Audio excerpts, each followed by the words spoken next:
Welcome to the hottest movie review on the internet today, the A-List Review. I am your host, the Game Changer, Wes Troop. And today I'm here to review a movie that, well, it came out in theaters Christmas time, and I've kind of been holding off on going to see it. I am a fan of this franchise. I love the first movie and like the second one. And, yeah. Let's just say, by everything I've heard, everything I've seen in previews, I'm not that thrilled to go into this one from what I've seen. But who knows? Maybe it'll be better than I thought. My review of the 2017 musical comedy sequel, Pitch Perfect 3, coming up now. Baby, I don't need dollar bills to have fun tonight. Baby, I don't need Taking place 3 years after the last time we saw the Barden Bellas, the ladies have graduated college and are stuck in jobs that they'd rather not have. After a reunion of sorts, former leader of the group, Aubrey, suggests that the girls reunite for one final trip, performing for a USO tour accessed by her Army officer father. They soon find out there's a competition where the winning group will open for DJ Khaled. Of course, antics ensue, and this time the Bellas find themselves in some very hot water. So what did I think of Pitch Perfect 3? I thought it's an awful musical comedy sequel. Like many, I was a big fan of the first film and even enjoyed the second for what it was. This film, though, is completely unnecessary and really misses the feel of the previous installments. The musical performances from the Bellas this time around are completely forgettable, as I could tell you songs they sang in the first film, which I haven't seen in years, but can only think of one performed in this last film I just watched.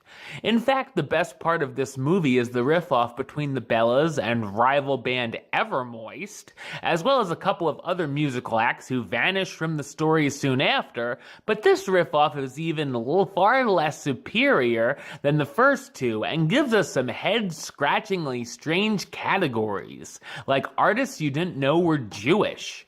Almost all of the jokes fall flat on their face and are eye-rollingly bad, and I only found myself chuckling once.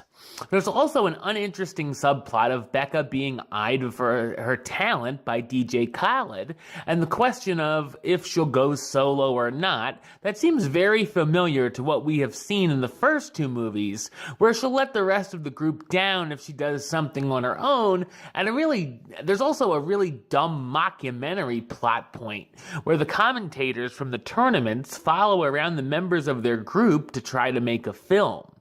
There's also poorly made montages and extremely forced romances as well.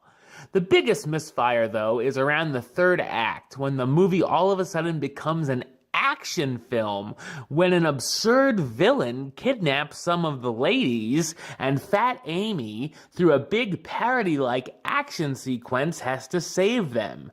This is one of the best examples of the phrase jumping the shark that I've seen in a long time.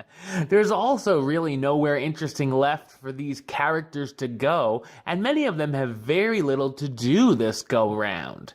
The cast stars Anna Kendrick as Becca Mitchell, the former leader of the Bellas who has quit her job as a music producer and isn't sure what to do next. Rebel Wilson as Fat Amy, the comedic alumna from Australia whose past comes back to haunt her. Anna Camp as Aubrey Posen, the former leader before Becca who gets the girls on the tour. Brittany Snow as Chloe Beale, the former co-leader of the group who's trying to get into vet school. And Haley Steinfeld as Emily Junk, the current leader of the Bellas who joins the ladies on their last tour. Pitch Perfect 3 is one of the worst sequels I've seen in a while and ends the franchise on a disappointingly sour note. Pitch Perfect 3, I only got 2 words for ya.